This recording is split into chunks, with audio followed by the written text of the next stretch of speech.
Olá, eu sou Zaratude e este é o Newcast, um canal onde eu falo de animes. E nesse vídeo eu falarei o que ocorreu em Tonari no Kaibutsu-kan após o final do anime. Então caso queira saber o final da história, certamente esse vídeo lhe será útil. Vale ressaltar que nos outros vídeos desse tipo, eu sempre busquei contar tudo de forma resumida, mas nesse não vai ser assim. Acontece que Tonari é uma história com muita coisa do cotidiano, contar sobre elas não vai fazer diferença nenhuma, então eu somente irei citar as cenas as quais eu achei importantes. Ou seja, não estou pegando aleatoriamente. Se eu estou contando uma determinada cena, então é porque ela vai ser útil lá na frente ou para entender melhor o personagem. Com esse aviso, vamos para o mangá. Eu não preciso recapitular nada do anime, até porque ele acabou de uma forma a qual não acontecia nada, foi só mais um dia comum. O mangá já começa nos mostrando dois passados, a da Natsumi e do Haru. A Natsumi serve para entendermos porque ela não tinha amigos quando era mais nova. Acontece que como a Natsumi sempre foi considerada muito bonita, os garotos sempre tinham interesse nela, e isso causava inveja nas garotas de sua classe, e por isso sempre excluíam ela de tudo.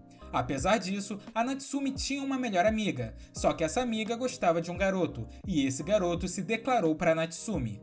Mesmo a Natsumi não tendo qualquer interesse nele, a amiga não gostou disso, e então passou a evitar a Natsumi, e por isso ela passou os primeiros anos da escola completamente solitária. Então com isso a gente já entende o porquê ela era tão apegada aos protagonistas. Além disso, assim como vimos no anime, ela se apaixonou pelo Mitsuyoshi, e a conclusão disso a gente verá daqui a pouco. Já quanto ao Haru, quando mais novo ele foi criado pela sua tia Kyoko, a mãe do Mitsuyoshi. Ela foi alguém bem mais acolhedora e sempre tentou entender o Haru, e por isso ele tinha muita consideração por ela. Quando ela faleceu, o resto da família aparentou não se importar muito. Como Haru considerou essa atitude muito desrespeitosa, esse foi mais um motivo para ele não se dar bem com a própria família. Como Haru foi parar na casa da tia será algo que saberemos no final do mangá.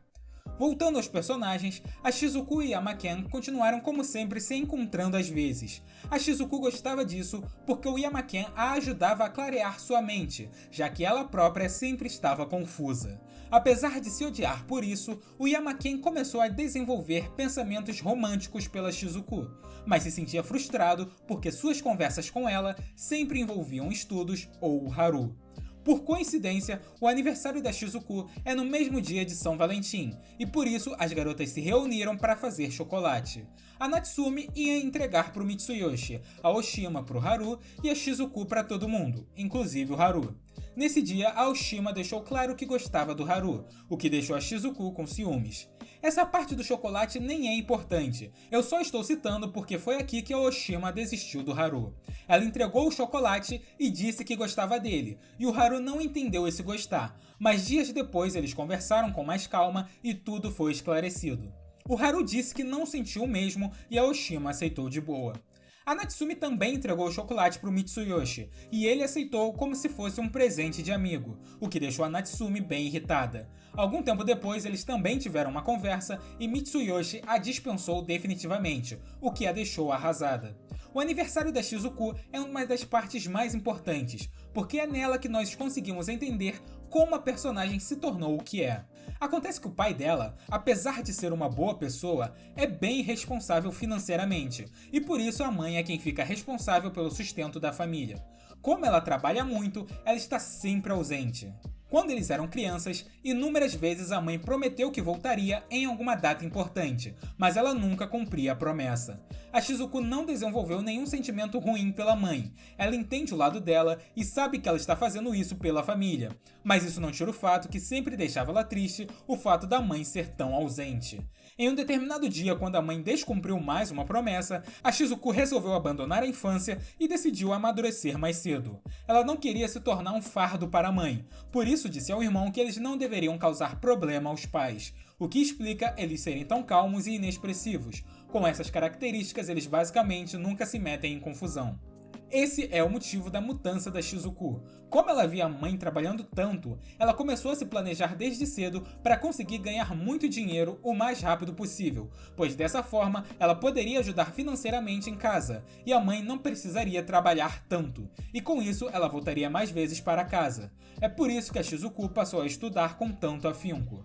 No presente momento, a sua mãe disse que viria para a festa de aniversário, por isso a Shizuku preparou tudo, o próprio bolo, a decoração, até fez a comida que a mãe gosta, mas de última hora ela avisou que precisaria trabalhar e mais uma vez não voltou. Apesar de fingir que estava tudo bem, alegando que já estava acostumada com a mãe não vir para a festa dela, ficou evidente pelas falas e ações que a Shizuku ficou muito triste. De repente ela escutou um barulho e se tratava do Haru tentando entrar escondido no quarto dela para deixar um presente. Como ele já estava ali, ele foi convidado para a festa, algo que deixou o pai da Shizuku feliz, pois foi a primeira vez que um amigo foi a uma festa de aniversário dela, assim como também deixou o Takaya feliz, pois ele sabia que ela ficou mais feliz com a chegada do Haru. Após a festa, a Shizuku estava levando o Haru embora, e ele a convenceu de ligar para sua mãe. Afinal, nesse dia, o que ela mais queria era conversar com ela e receber um feliz aniversário. Apesar de hesitar, ela aceitou. Shizuku ligou para a mãe e a mesma respondeu que estava ocupada, mas iria ligar para Shizuku novamente em alguns instantes. Shizuku ficou feliz, agradeceu pelo Haru emprestar o celular e disse que ia voltar para casa para aguardar a ligação. Quando já estava indo embora, de repente ela voltou correndo, foi até o Haru, entregou o chocolate, o beijou e disse que é para ele entender que ela gosta dele. Na ligação, basicamente a Shizuku contou tudo o que houve até aqui, que ela fez amigos e se apaixonou por alguém. Esses foram os acontecimentos relevantes do primeiro ano. Durante as férias, a Shizuku e Yamaken se encontraram e conversaram sobre estudos. Nesse momento, ele já havia percebido que definitivamente se apaixonou pela Shizuku. O Yamaken levou ela até em casa e logo em seguida o Haru chegou. Para a surpresa da Shizuku, ela recebeu uma encomenda da mãe lhe presenteando com um celular, algo que seus amigos viviam pedindo para ela ter, já que ela era meio incomunicável. Yamaken e Haru gravaram o número dela. A Shizuku fez o Haru prometer que se ele for para algum lugar e sumir por alguns dias, ele deveria ligar para ela e avisar, pois dessa forma ela não ficaria preocupada. Só que o mais engraçado é que o celular foi meio inútil. Nos momentos em que a Shizuku queria estudar, o Haru e Natsumi viviam mandando SMS para falar coisas inúteis, e por isso ela passou a deixar o celular desligado para não ser interrompida. Ler uma obra onde alguém está enviando um SMS realmente me faz sentir muito velho. No retorno à escola teve uma mudança de salas. A Shizuku, Natsumi e Sasahara continuaram na mesma turma, enquanto que o Haru e Oshima ficaram em outra. No início o Haru teve medo de voltar à sala de aula, mas com o tempo ele voltou e conseguiu socializar.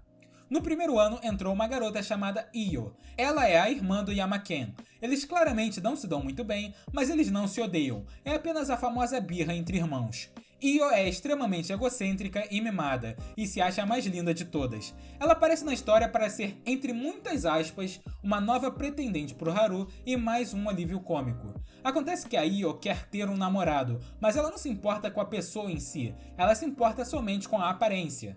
Durante as conversas, ela é tão direta quanto o Haru. Ela literalmente chega para qualquer homem bonito e pergunta se tem namorada. Se ele não tiver, então ele deve namorar com ela. E se ele tem, ela pede para ele terminar e ficar com ela, afinal, ela certamente é mais bonita que a namorada atual. Ela não chega a ser tão excêntrica quanto o Haru, mas esse jeito dela acaba ficando engraçado. O Haru e a Yuzan são os dois personagens que ela mais vai ficar correndo atrás. Como ela fica se atirando para cima do Haru a todo momento, isso acabou causando um atrito com a Shizuku. Mesmo que eles não estivessem namorando, obviamente ela ficou com ciúmes. No final, a Io fez amizade principalmente com a Natsumi, mas ao longo da história ela vai fazer amizade com todos os personagens da obra, inclusive a Shizuku. A reação do Haru eu acho que é óbvia. Ele trata a Io da mesma forma que ele trata todo mundo.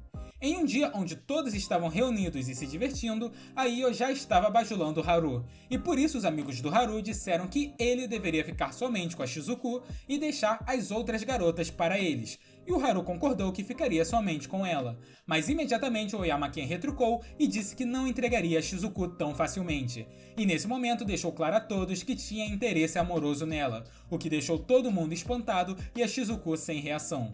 Yamaken puxou ela e saiu correndo. O Haru foi atrás, mas não conseguiu achá-los. Nesse momento, o Yamaken se declarou e a pediu em namoro, mas Shizuku recusou e disse que gostava do Haru. Yamaken respondeu que já esperava essa resposta e falou que não iria desistir. Na noite daquele dia, o Haru e Shizuku se encontraram. Eles conversaram e Haru contou como se sente desde que conheceu ela. Ele a pediu em namoro e a Shizuku aceitou, e desde então passaram a namorar oficialmente. Mas não pensem que isso mudou algo, muito pelo contrário, eles continuaram a agir da mesma forma de sempre. Um dia na escola, durante um teste vocacional, o Haru respondeu que desejava ser pescador. Eu sei que isso parece aleatório, mas é uma informação útil lá pra frente. E finalmente vamos entender o passado dos irmãos. Quando ainda eram novos, o Yuzan e Haru foram morar com o pai. Eles se importavam muito um com o outro e sempre estavam juntos. Yuzan desejava construir um lar onde ele e Haru se sentissem bem, só que no cotidiano as coisas não acabaram bem pro Yuzan. Assim como vimos, o Haru tem algum tipo de inteligência muito acima da média, e por causa disso, ele recebia bem mais atenção do pai que o Yuzan, que era literalmente ignorado por todos. Então no final, o cotidiano do Yuzan se tornou um tormento. Por isso ele reprimiu tudo o que sentia e passou a ser um filho disciplinado que almeja seguir a carreira de político, igual o pai. O Haru notou como o Yuzan se sentia, e por isso passou a ser bem mais problemático do que já era, e logo depois disso é que ele foi morar com a sua tia Kyoko. O Haru fez isso de maneira consciente, ele não queria ver o irmão sofrer, e por isso achou que sair daquela casa, onde ele recebia toda a atenção, seria o melhor para o irmão. E retornando ao presente, vamos à festa de aniversário do Yuzan. Ele convidou tanto Haru quanto Shizuku. Obviamente o Haru não queria ir, mas acabou aceitando. Como tinha muita gente importante, eles precisavam ir vestidos com roupas adequadas. Na festa em si não teve nada demais, mas no final eles brigaram. A Shizuku sempre estudou demais, a mãe era ausente para sustentar a família, enfim. Enquanto isso, ela viu Haru ser melhor nos estudos sem se esforçar. Vinha de uma família abastada financeiramente, lá na festa ele estava rodeado de pessoas importantes e mesmo tendo um futuro promissor, ele falava de ser pescador.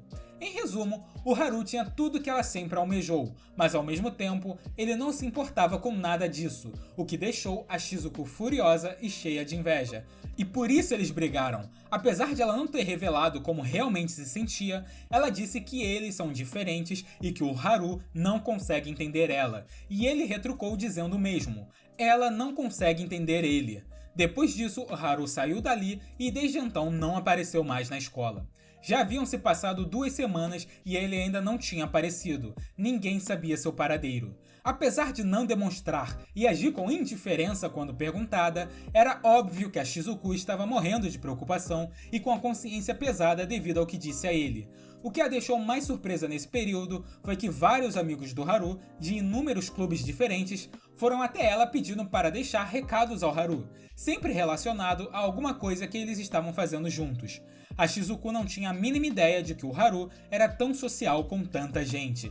Nesse dia, após encontrar repentinamente o Yamaken, os dois acabaram avistando o Haru na rua, e ele retornou ao colégio no dia seguinte, mas a Shizuku sempre estava evitando ele. Por isso, Haru tomou a atitude de chamar ela para conversar.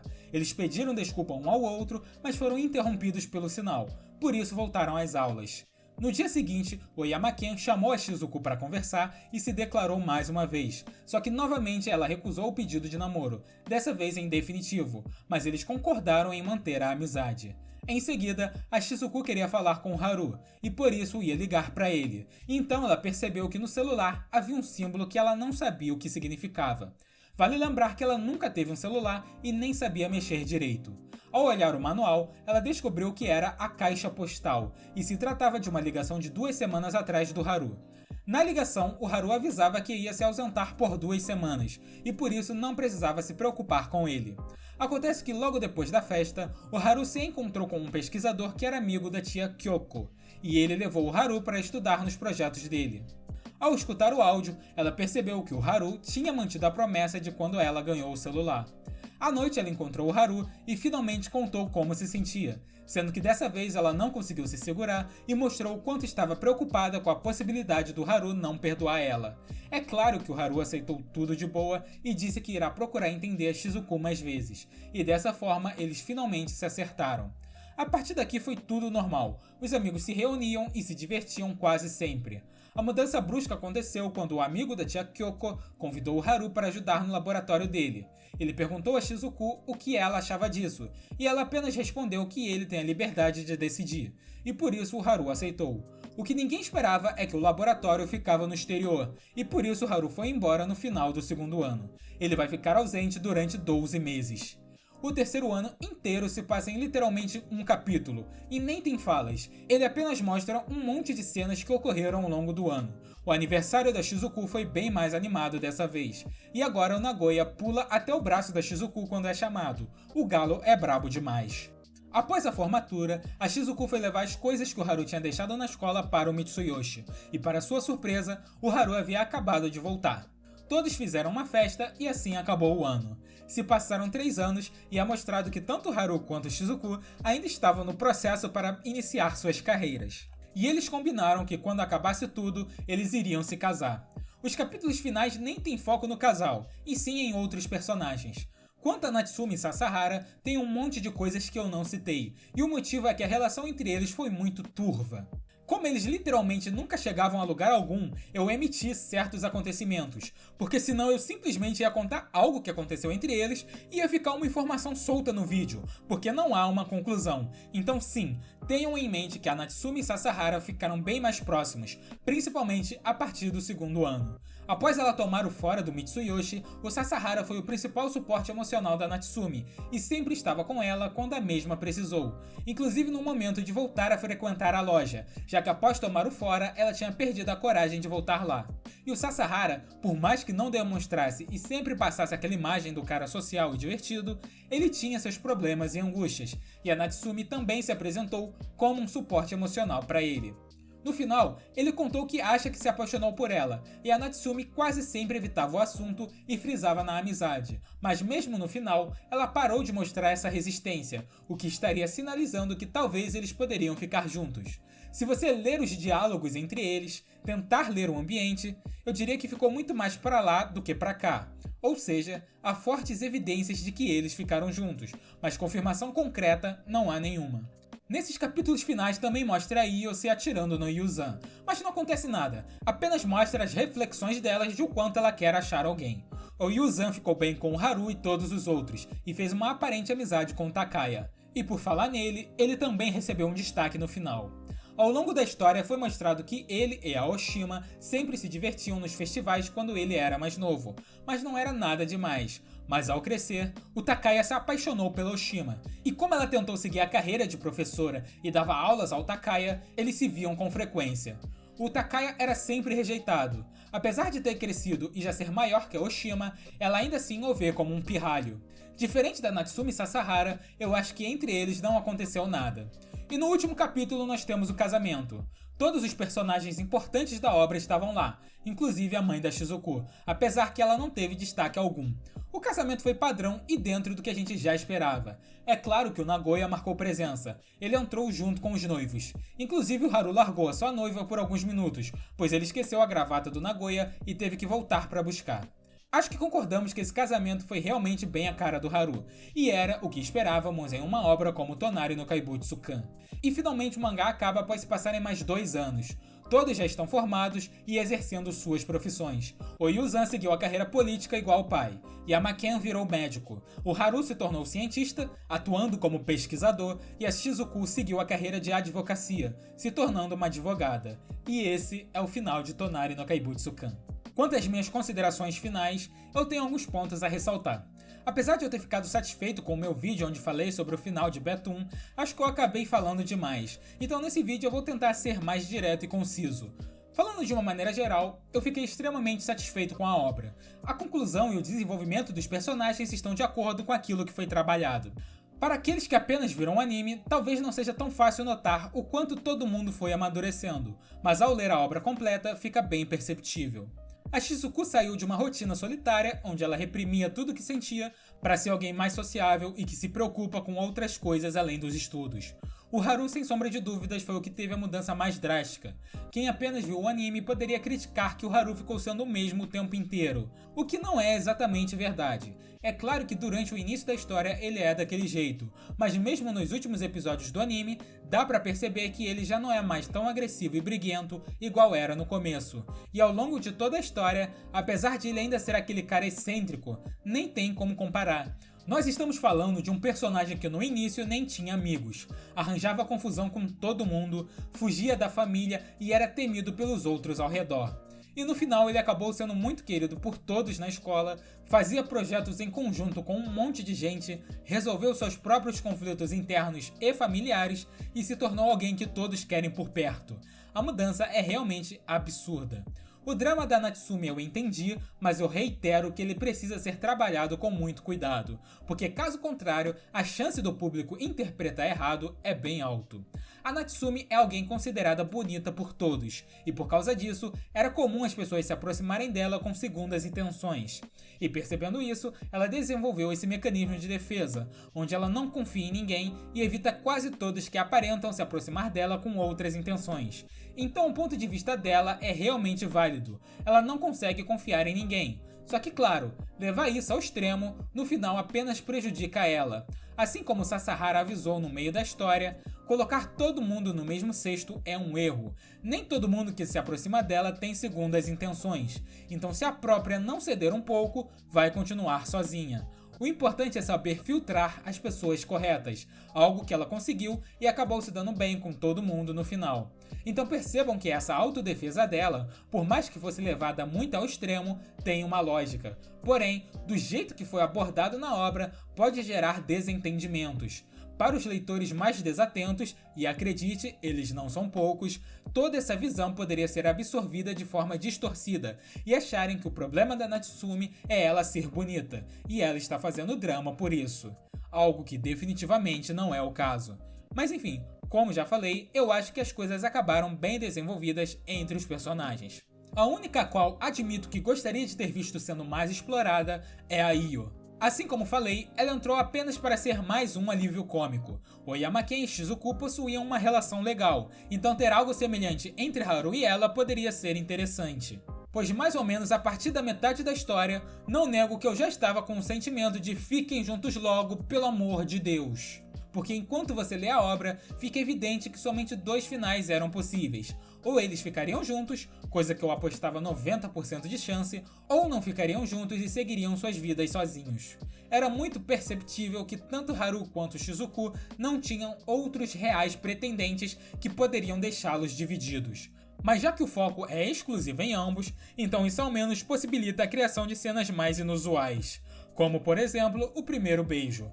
Eu imagino que em obras de romance, elas tendem a ser mais trabalhadas, talvez criar um clima perfeito para fazer uma cena memorável. Tonari claramente estava cagando para isso, já que eles se beijaram logo no início de repente, o que acaba criando uma cena anticlimática que acaba marcando uma característica diferente da obra, já que também há outras cenas fora de clima igual a essa.